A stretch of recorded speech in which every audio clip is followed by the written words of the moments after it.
দ্রৌপদীর আসল নাম কৃষ্ণা কেন ছিল?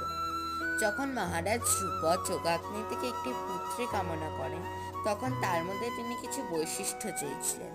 তার মধ্যে কিছু ছিল, সেই পুত্রী সর্বদা যুবতী থাকবে, শ্যামবর্ণ গায়ের রং, পদ্মলোচনা, নীলকেশী, শুভ্রা, নীলোৎপল গন্ধবাহিনী এবং পদ্মশ্রী পুষ্পের মতো তার দেহ হবে।